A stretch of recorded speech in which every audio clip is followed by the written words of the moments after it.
தமிழ்நாடே அந்த கூட்டத்தை பற்றி தான் இன்றைக்கி பேசுகிற அளவுக்கு ஒரு பிரம்மாண்ட கூட்டம். இந்த கூட்டத்துடைய வெளிப்பாடு ஃபர்ஸ்ட் என்ன? இந்த முக்குலத்தோரை மீறி அங்கே ஒன்றும் பண்ண முடியாது, நாடார் சமூகத்தை மீறி இங்கே ஒன்றும் பண்ண முடியாது. இப்படி சாதி ரீதியாக கூறு போட்டு தென் மாநில மாவட்டங்களை வச்சிருக்காங்க. ஆனால் நேற்று ஒரு நாள் போய் ஜோசப் விஜய் அதெல்லாம் அடிச்சு நொறுக்கி ஜாதி மதம் அதெல்லாம் ஒன்றும் கிடையாதுடா, ஜனங்க மாற்றத்துக்காக நிற்கிறாங்கன்ற மாதிரி ஒன்னா எல்லாரையும் ஒன்றா ஆக்கிட்டாங்க. ஆனால் விஜயால மாவட்டமாக சேர்ந்து தான் அவ்வளோ தொகுதி கூட்ட முடியுது. அது நீங்கள் தொகுதிக்குன்னு டிவைட் பண்ணீங்கன்னா அந்த கூட்டம் ஒன்றுமே கிடையாது அப்படின்னு ஒரு பார்வை சொல்கிறாங்களா? இது கன்வெர்ட் ஆகாது, ஸ்பாயில் பண்ணிடுவார் இவர், ஸ்பாயிலர். என்னை பொறுத்தவரை நான் இதெல்லாம் விட்டுட்டேன். People are longing for a change for a long time. நம்ம ஆட்சி அமைந்தால் ஏன் நம்ம தான் அமைக்கிறோம்னாரு அவர் கான்ஃபிடென்ட். அப்போ தான் சொல்லி ஆகும், நான் தோத்துருவோம் நான் சொல்லுவார். அவர் ரொம்ப கான்ஃபிடென்ட்டாக இருக்காரு. அவருக்கு ஃபீட்பேக் கிடைக்குது. அதனால 2 தொகுதியில் நிற்கிறாங்க. 2 தொகுதியில் நிற்கிறது சட்டப்படி அனுமதிக்கப்படுதா இல்லையா? எஸ், அதுல மாற்று கருத்தே இல்ல. மாதிரி பேசிட்டு நான் சட்டவிரோதத்துக்குள்ளே போகல. What is wrong? Yes, correct. இல்ல உங்களுக்கு என்ன? எனக்கு எந்த பிரச்சனையுமே இல்ல. இந்திய அரசியல் சட்டம் அவருக்கு அந்த அனுமதி கொடுக்குது சார். அதுல எனக்கு எந்த மாற்று கருத்தும் இல்ல. ஆனா அவர் இஸ் நாட் வயலேட்டிங் இந்த தொகுதியில நான் விஜய் 234 தொகுதியில விஜய் நான் எந்த தொகுதியில இருந்தாலும் நான் ஜெயிப்பேன் அப்படிங்கறதான ஒரு தலைவருக்கான கான்ஃபிடென்ட்டா இருக்க முடியும். சரி, ஃப்ரெண்ட்லி ஜெயிக்கிறாரு, உடனே என்ன பண்ணுவார்? ஏதோ ஒரு தொகுதியை ரிசைன் பண்ணுவார். அப்ப அவரை நம்பி ஓட்டு போட்டவங்க ராகுல் காந்தி வயநாடு மக்கள் மூஞ்சில கரிய பூசினாரு. ராகுல் காந்தி ஜெயிச்சதா நம்பி ஓட்டு போட்டாங்கல்ல, அந்த மக்கள் மூஞ்சில கரிய பூசினாரு. அப்ப விஜய் எந்த தொகுதி மக்கள் மூஞ்சில கரிய பூச போறாரு? திருச்சி கிழக்கா, பெரம்பூரா? உங்கள் சத்யாவின் full moon sale up to 70% தள்ளுபடி. ஏசி விலை 2ஆம் தேதி முதல் 15% வரை உயர்கின்றது. இப்போது ஏசி வாங்கி பணத்தை சேமியுங்கள். பேர் என்ன?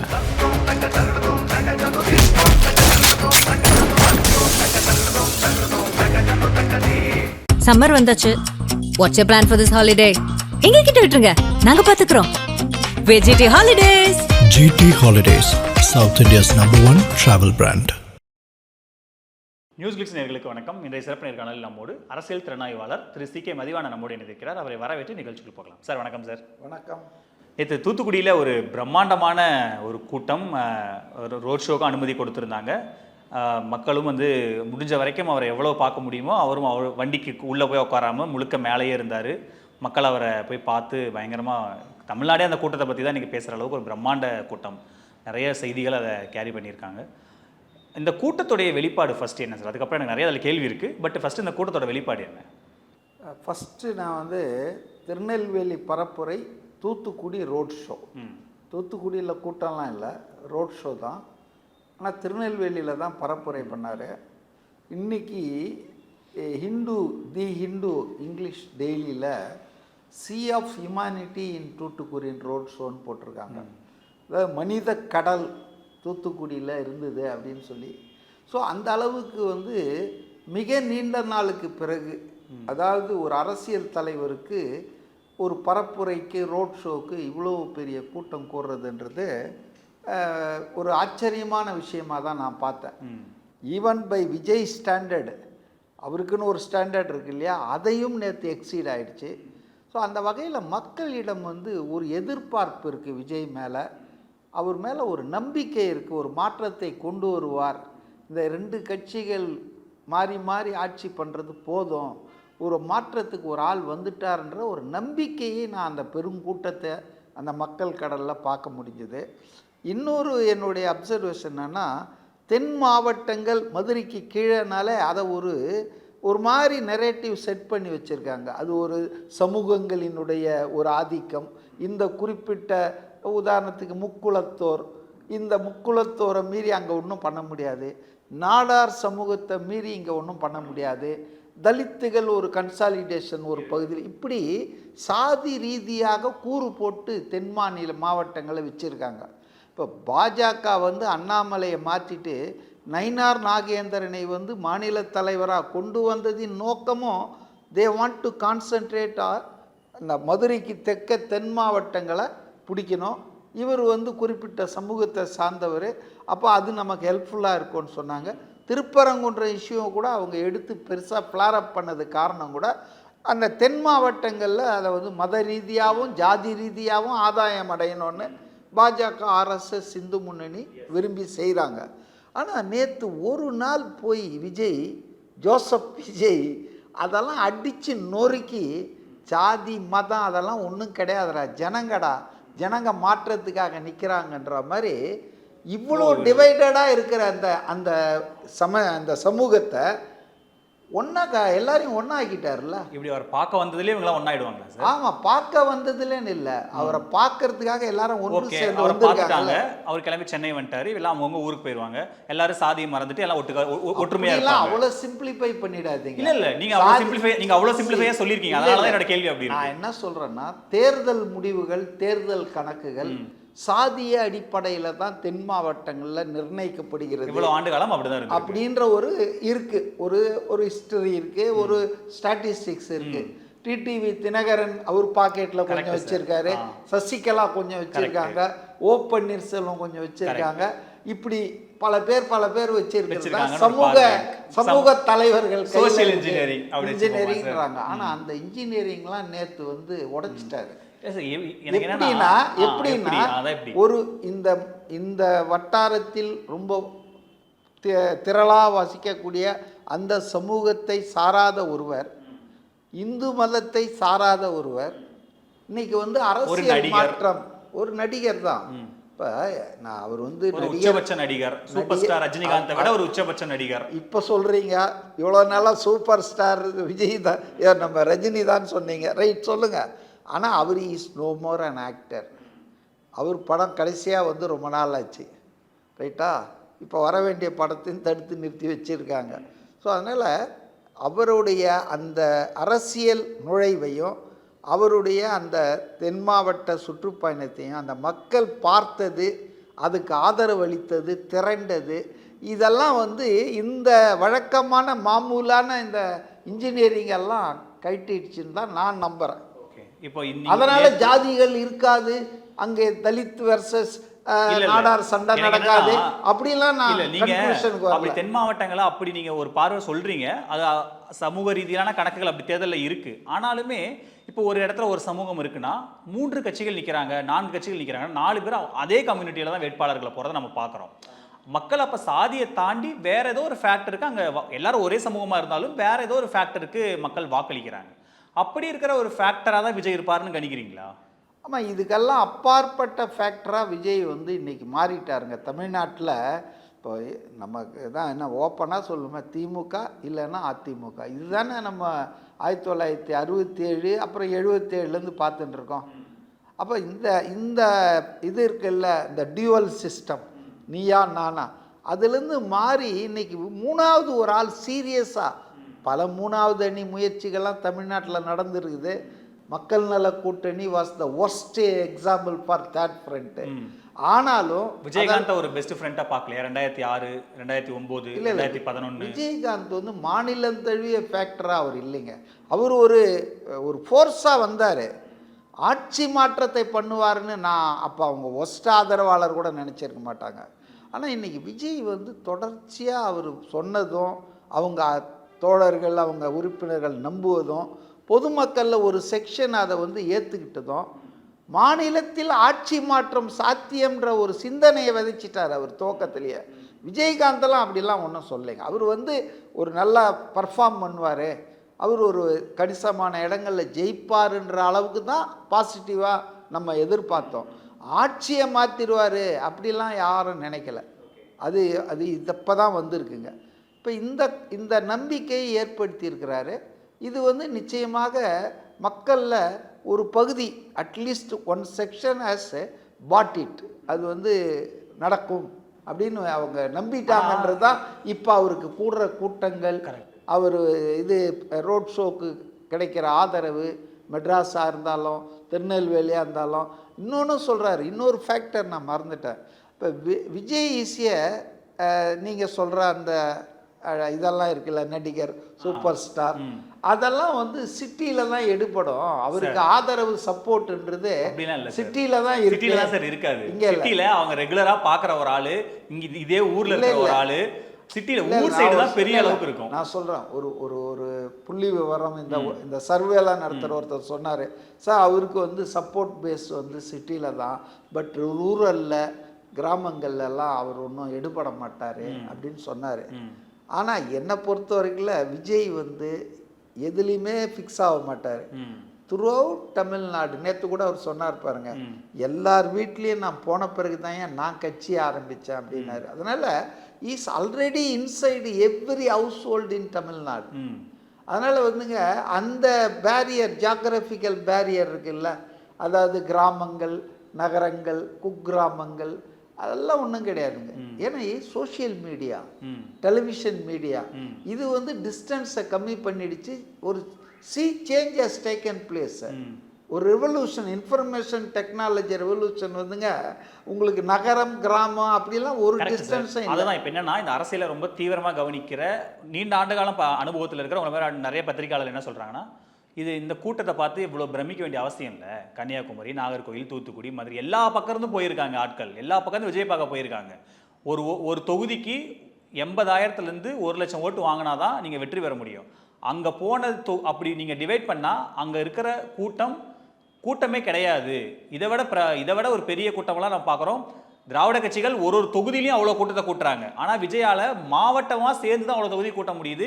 அது நீங்கள் தொகுதிக்குன்னு டிவைட் பண்ணிங்கன்னா அந்த கூட்டம் ஒன்றுமே கிடையாது அப்படின்னு ஒரு பார்வை சொல்கிறாங்களா, அதை எப்படி எடுத்துக்கிறீங்க? அதாவதுங்க, நீங்கள் வந்து ஒரு கருத்தை, ஒரு ஒப்பீனியனை வந்து மறுக்கணும் அப்படின்னு நினச்சிட்டிங்கன்னா எந்த லெவலுக்கும் போய் அதை பீலிட்டில் பண்ணலாம். நான் நீங்கள் இல்லை, ஒரு ஆள். இப்போ உதாரணத்துக்கு ஜெயலலிதா பீரியட்லங்க அவங்க எதிர்கட்சியாக இருந்தப்போ 5 சென்ட்ரலில் தான் கூட்டம் போடுவாங்க. ஆமாம், கோயம்புத்தூர், திருச்சி, மதுரை, சென்னைக்கு ஏதாவது ஒரு இடத்துல போடுவாங்க. ஒரு 4-5 சென்டர் தான் போடுவாங்க. திருச்சி போடுவாங்க. அப்போது ரெக்கார்டு க்ரௌடு வரும். அப்போ யாரும் இந்த மாதிரி இது வந்து இந்த வட்டாரத்து ஃபுல்லாக கூட்டியிருக்காங்க, இந்த பக்கம் சேலத்துலேருந்து கோயம்புத்தூருக்கு கூட்டியிருக்காங்கலாம் யாரும் சொன்னதில்லை. Is a crowd puller. அதை நம்ம வந்து மறுக்க முடியாது. அதே போல் Vijay is a crowd puller of today. இன்றைய அந்த ஜனக்கூட்டத்தை இருக்கிற தலைவர் வந்து விஜய்ங்க. நீங்கள் ஒரு ஃபேக்ட் சொல்கிறீங்க, கன்னியாகுமரியிலேருந்து வந்தான், இங்கே வந்தான், விருதுநகர்லேருந்து வந்தான்றீங்க. சரி, கன்னியாகுமரியிலேருந்து ஒரு ஆள் விஜயை தூத்துக்குடியில் பார்க்க வரா இல்லை, அதுவே பெரிய விஷயமாச்சுங்க. மற்ற கட்சிக்கெல்லாம் வரமாட்டான். அவன் டோர் ஸ்டெப்ல போய் நிக்கணும். அந்த ஊர்ல போனாதான் பாப்பான், ரைட் நம்ம ஊருக்கு வந்திருக்காருன்னு. So the very fact you say people were mobilised. அவங்களா, வேற யாரும் மொபைலைஸ் பண்ணல. சீட்டா கன்வெர்ட் ஆகிற இடத்துல இருக்க அந்த க்ரௌடு, விஜய்க்கு இருக்கிற அவரை பார்க்க வர க்ரௌடு சீட்டா சீட்டிங் கன்வெர்ட் பண்ற கேப்பபிலிட்டி இருக்கான்ற ஒரு கேள்வி. இந்த மாதிரி அனுபவம் இல்லைங்க. இது புதிய அனுபவம் தமிழ்நாட்டு அரசியலுக்கு. அதுதான் நான் வந்து உடனே வல்லுனர் மாதிரி இது வந்து கன்வெர்ட் ஆகாது, இது டிஸ்ரப்டர், ஸ்பாயில் பண்ணிடுவார், இவர் ஸ்பாயிலர், இப்படி நிறைய பேசிட்டு இருக்கிறதுக்கு ஆளுங்க இருக்காங்க. என்னை பொறுத்தவரை நான் இதெல்லாம் விட்டுட்டேன். people are longing for a change for a long time. அது எல்லா தேர்தலும் ரொம்ப நாளைக்கு. அதாங்க அந்த 25% ஓட்டு வராதது காரணமே இதுதான். இன்னைக்கு பாருங்க, பாண்டிச்சேரியில் 11 மணிக்கு 38%, போன எலெக்ஷனில் 21ல் அது 31% தான் இருந்திருக்கு. ஒரு 7-8% வந்து பாண்டிச்சேரி சின்ன ஸ்டேட்டு, யூனியன் டெரிட்டரி, அதுலேயே வந்து நிலவரப்படி 53% பதிவாயிருக்கு. லாஸ்ட் டைம் 52.59 இருக்கு. நான் 11-12 சொல்றேன். அதாங்க வெயில். இப்போ இந்த 12லேருந்து ஒரு 3 மணி வரைக்கும் லோயஸ்ட் போலிங் தான் இருக்கும். ஏன்னா ஆட்களும் புத்திசாலிகள் இல்லையா, இந்த வெயிலில் போய் எதுக்கு வரணும்னு வாங்க. ஸோ அந்த 11-12 நின்று போயிடும். அதுக்கப்புறம் நீங்கள் 3-4 மணிக்கு மேலே தான் பார்க்கணும். நான் நினைக்கிறேன் இந்த முறை 5 மணிக்கு தானே முடியுது. 5 மணிக்கு உள்ளே இருக்கிறவங்கள ஓட்டு போட்டு முடியறதுக்கு 7 மணி ஆகும் பாருங்க. ஆட்கள் வந்து தேவர் வெயிட்டிங் ஈவினிங் செட் ஆகிறதுக்காக. அப்போ இவங்க டோக்கன் கொடுத்து வெயிட் பண்ணுவாங்க. 7 மணி ஆனாலும் கூட இந்த ஓட்டுப்பதிவு முடியாது. இன்றைக்கி ராத்திரிக்கு பூர்வாங்க தகவல் தான் கிடைக்கும். வழக்கம் போல் நாளைக்கு மார்னிங் தான் அப்டேட்டட் அக்யூரேட்டு போலிங்லாம் கிடைக்கும்னு நான் நினைக்கிறேன். ஏன்னா அந்த அளவுக்கு மக்கள்கிட்ட எழுச்சி இருக்குங்க. Participative democracy is in action தான். விஜய் எழுச்சி இருக்குன்றீங்களா? பாண்டிச்சேரியிலேயே மக்கள்கிட்ட இந்த உணர்வு இருக்குது. நீங்கள் ஏன் விஜயை போட்டு எல்லாத்திலையும் நுழைச்சிட்டு இருக்கீங்க? சார் அங்க Vijay is also a factor. Rangasamy ஒரு பெரிய ஒரு நல்ல இதாக தானே இருக்காரு. ரங்கசாமி வந்து ரொம்ப அதிக நாள் முதலமைச்சராக இருந்தவர் ரங்கசாமி தான். மக்கள்கிட்ட ரொம்ப இன்னைக்கு மோட்டர் பைக்கில் எளியவர், எளிமையானவர். ஆமாம், எளிமையானவர், வலிமையானவர், எல்லாமானவர். ஆனால் அவருக்கும் பாஜகவுக்கும் அங்கே வந்து 7ஆம் பொருத்தத்தில், அதாவது இந்த கூட்டணி தான் அது, அதாவது கட்டாய கல்யாணம் மாதிரி தான் அங்கே இருந்துகிட்டு இருக்காங்க. அவங்களுக்குள்ளவே நிறைய பிரச்சனைலாம் இருக்குது. திமுக கூட்டணியிலும் குழப்பம் இருக்குது. திருமாவளவனே போய் விசிகா வேட்பாளர்களுக்கு ஓட்டு போடாதீங்கன்னு பேசுகிற அளவுக்கு இருக்குது. காங்கிரஸ் வந்து அங்கே ஃப்ரெண்ட்லி கண்டஸ்ட்னு 6 தொகுதி எக்ஸ்ட்ரா போடுறாங்க. ஸோ அதிமுகலாம் ஒரு ஃபோர்ஸே இல்லை. அங்கே ஒரு தொகுதி 2 தொகுதியை கொடுத்தாங்கன்னு நினைக்கிறேன். சிபிஎம் தனியாக 4 தொகுதி 5 தொகுதியிலையும் போடுறாங்க. இப்படி சிபிஐ அண்டர்ஸ்டாண்டிங்கில் ஒரு தொகுதி 2 தொகுதி வந்து ரிபலாக போடுறாங்க. ஸோ ஆல் அலையன்ஸ் அங்கே வந்து ஒரே டிஸ்ஆரே தான். பட் விஜய் நிறுத்தினது முதல்ல 30 நிறுத்தினார், அப்புறம் 28 ஆக்கி 2 வந்து அங்கே லோக்கலைஸ்டு ஒரு பார்ட்டிக்கு கொடுத்துட்டாரு. ஏதோ பேர் கூட சொன்னாங்க, நேயம் ஏதோ கட்சின்னு. அப்போ அது ஒரு சாலிடான வேலையை செய்து நிச்சயமாக ஒரு கீ ஃபேக்டராக இந்த அலையன்ஸ் இருக்க போகுதுங்க. இந்த கிவன் சிச்சுவேஷன் பாண்டிச்சேரியில் நான் வந்து இவர் ஜெயிச்சிருவார் அவர் ஜெயிச்சிருவார்ன்றதுல எனக்கு நம்பிக்கை இல்லைங்க. அல்டிமேட்லி பீப்புள் ரிசல்ட் வந்தால் தெரியும் நமக்கு. ஆனால் இப்போ நம்ம தூத்துக்குடி பேசினோம், திருநெல்வேலி இதில் விஜய் பேசின விவகாரம் நிறைய பேசுபொருளாக மாறி இருக்கு. முக்கியமாக எல்லாரும் பர்டிகுலர்லி காங்கிரஸை பற்றி பேசுறது, காங்கிரஸ் பற்றி பேசுறது ஒன்று. ஆனால் அதுக்கு முன்னாடி எனக்கு ஒரு பேசிக்கான ஒரு கேள்வி என்ன அப்படின்னா, இந்த தொகுதியுடைய விஜய், அதாவது விஜயா இருக்கிற முகம் இவரு தான் அப்படின்னு கூட ஒருத்தரை அங்கே மேடையில் நின்று அடையாளப்படுத்தலை. உங்களுக்கு நீங்கள் இவருக்கு தான் ஓட்டு போட போறீங்க, உங்களுக்கு ஏதாவது பிரச்சனைனா இவர் தான் ஓடி வந்து நிற்க போறாரு, ஏன்னா இவர் தான் விஜய், நான் தான் விஜய், இவர் என்னோட ஆளுன்னு சொல்லி ஒருத்தர் அடையாளப்படுத்தணும்ல. அந்த வேலையை கூட இந்த விஜய் செய்யலை அப்படிங்கிற ஒரு விமர்சனம் இருக்கே. அதாவது ஒவ்வொருத்தருக்கும் ஒரு பாணி இருக்குங்க. பக்கத்திலேயே கேண்டிடேட்டை வச்சுக்கிட்டு எடப்பாடி அந்த ஒரு துண்டு 2 பேர் போட்டுக்கிட்டு போகிறாங்க, அது ஒரு பாணி. ஜெயலலிதால அவங்க வண்டியில் ஏற்ற மாட்டாங்க, தனி ஒரு ஜீப் பக்கத்தில் இருக்கும், மேடையில் 30 பேரை ஒட்டுக்கா நிற்க வச்சு அவங்க ஒரே இதில் பிரச்சாரம். அதனால ஒவ்வொருத்தருக்கும் ஒரு பாணி உண்டு. அந்த பாணி வந்து விஜய்க்கு ஒரு தனிப்பட்ட ஒருத்தரை உங்களுக்கு ஒரு தொகுதியில நான் இவருக்கு ஓட்டு போடணும், இப்போ நீங்க என் தொகுதியில நிக்கிறீங்கன்னா நான் ஏதாவது பிரச்சனைனா உங்கள்ட்ட வந்து நிக்கணும். அதை வந்து அவர் சொல்லிதான் அந்த தொகுதி மக்கள் அந்த வாக்காளர்கள் தெரிஞ்சுக்கிற நிலைமையில இல்ல அப்படின்னு அவர் நினைச்சிருப்பாரு. திருநெல்வேலியில யாரு கேண்டிடேட் நீங்களே சொல்லுங்க எனக்கு. அவர் விசில் சின்னத்தை தான் அவர் வந்து ப்ராமினெண்டா எல்லா பக்கமும் சொல்றாரு. அந்த வண்டியில கூட பாருங்க வெற்றி சின்னம் விசில் அப்படின்னு தான் போட்டிருக்கு. அதனால இல்ல சார், அதை பண்ணணுமா இல்லையா? அது ஒரு பேசிக்கான ஒரு விஷயம் ஒன்றும் தேவையில்லைங்க, அடிப்படைகள் இல்லைங்க. இப்படிதான் செட் ரூல்ஸ் இல்லை, நீங்க இன்ட்ரோடியூஸ் பண்ணோம். நீங்க வந்து என்னுடைய பிரதிநிதி யாருன்னு தெரியாம இவர்தான் என்னோட பிரதிநிதி ஆக போறாருன்னு தெரியாமயே ஓட்டு போட்டுருவாங்களா? அது அந்த தொகுதி மக்களுக்கு தெரியுங்க, அந்த தொகுதி மக்களுக்கு தெரியும். நீங்க வந்து அவர் வந்து இப்படி காமிச்சா உடனே தொகுதி மக்களுக்கெல்லாம் தெரிஞ்சிருமா? அது அவங்க உள்ள போய் வேலை செஞ்சிருப்பாங்க. திருநெல்வேலியில ஒரு பிரச்சனைனா விஜய் போய் நிக்க முடியாது இல்ல சார். திருநெல்வேலி வாக்காளர் நிக்க சொல்றது, அப்போ அங்க இருக்கிற விஜயோடைய ரெப்ரசன்டேட்டிவ் தான் போய் நின்னாகணும். இவர் தான் என்னோட ஆளுப்பான்னு காட்டுறதுல அது அவர் காட்டவே வேணாங்க, ஜனங்களுக்கு தெரியும். திருநெல்வேலியில விஜய் நிறுத்தி இருக்கிற ஆள் யாருன்றது அங்க இருக்கிற வாக்காளர்களுக்கு, அங்க இருக்கக்கூடிய கட்சிக்காரங்களுக்கு எல்லாருக்கும் தெரியும். நிறைய நம்ம சமூக வலைதளங்கள்ல வீடியோ பாக்குறோம். நீங்க சொல்ற அதே சமூக வலைதளங்கள்ல நானும் சொல்றேன். நீங்க குறை கண்டுபிடிக்கிறதுக்குன்னு பாத்தீங்கன்னா எல்லாத்துலயும் குறை கண்டுபிடிக்க இல்ல சார், குறையே இல்ல. புரியுதா? அது ஒரு பேசிக் இல்லன்னு கேக்குறேன். அது ஒரு பேசிக் தானேன்னு கேக்குறேன். திருச்சி போறாரு ஸ்டாலின், அப்புறம் திருநெல்வேலி எங்கே போகிறாரு, அந்த மாவட்டத்தில் எல்லாரும் லைன் நிற்க வச்சு வேட்பாளர்கள்ன்றார், அவ்வளோதான் முடிஞ்சது. இது வந்து எனக்கு என்னென்னா ட்ராமாங்க. இப்போ வாக்கிங் போகிறாரு காலையில், அங்கே டீ கடையில் டீ சாப்பிட்றாரு, முந்தா நாள் நேருக்கிட்ட சாப்பிட்டாரு, இன்னைக்கு நேற்று என்னவோ ஏவா வேலுக்கிட்ட. இதெல்லாம் செட்டு ஒரு மாதிரியாக அரசியலில் வந்து இதுதான் டெம்ப்ளேட் மாதிரி. அப்படி தேர்தலத்தை வடை சுடுவாங்க சில வேட்பாளர்கள், நெல்லு குத்துவாங்க, இதெல்லாம் வந்துங்க அவர் விரும்பலைங்க. விஜயை பொறுத்தவரையில் அவர் ஒரு மாற்று அரசியல், அது ஒரு டிஃப்ரெண்ட் டைப் ஆஃப் பாலிட்டிக்ஸை அவர் பேசணும்னு நினைக்கிறாரு, பண்ணணும்னு நினைக்கிறாரு.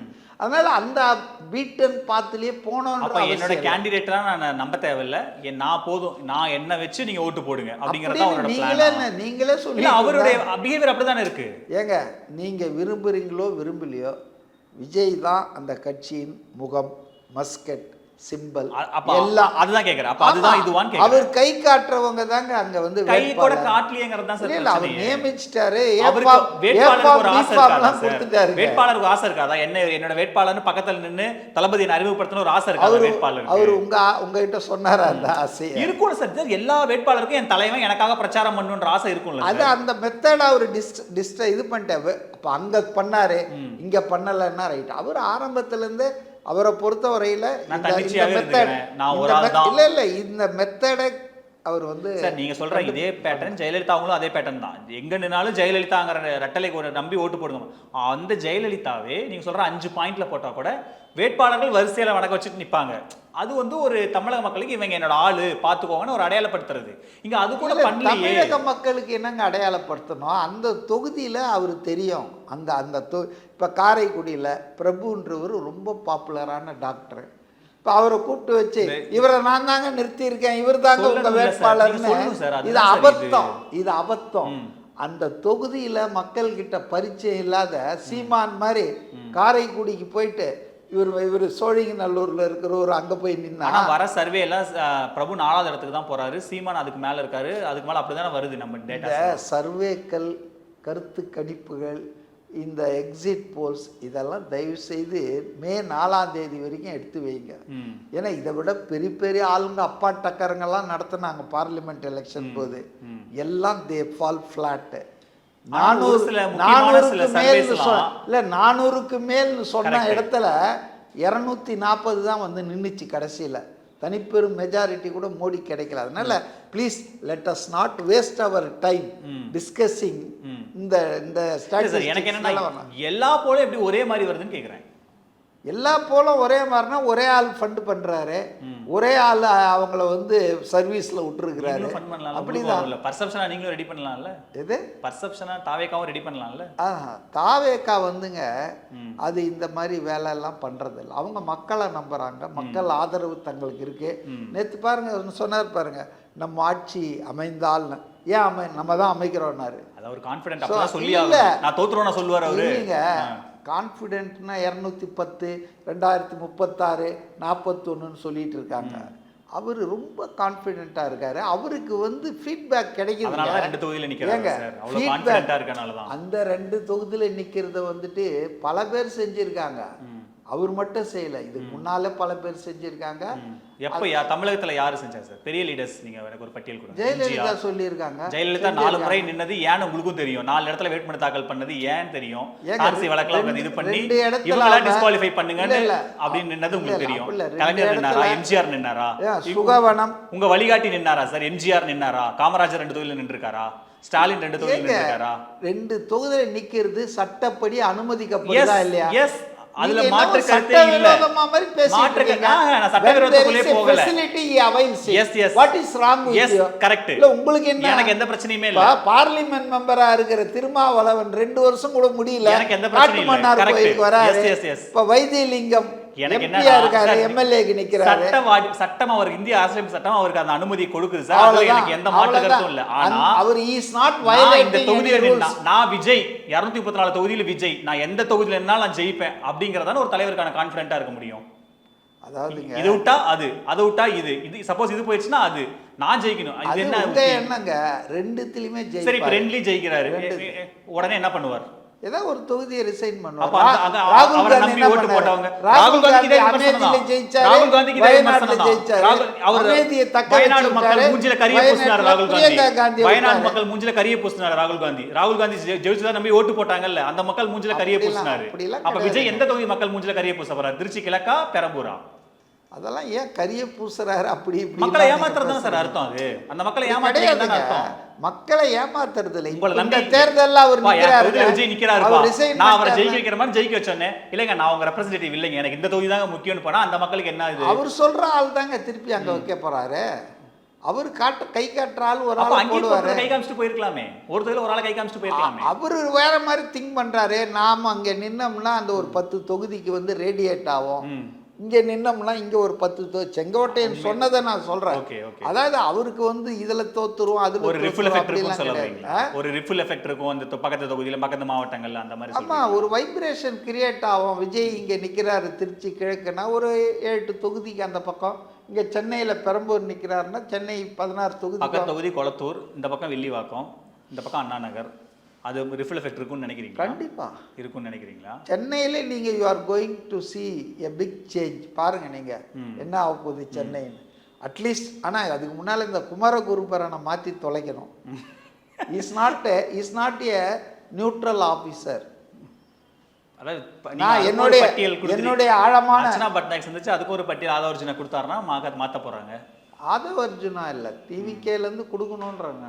உங்கள் சத்யாவின் full moon sale up to 70% தள்ளுபடி. ஏசி விலை 2ஆம் தேதி முதல் 15% வரை உயர்கின்றது. இப்போது ஏசி வாங்கி பணத்தை சேமியுங்கள். பேர் என்ன?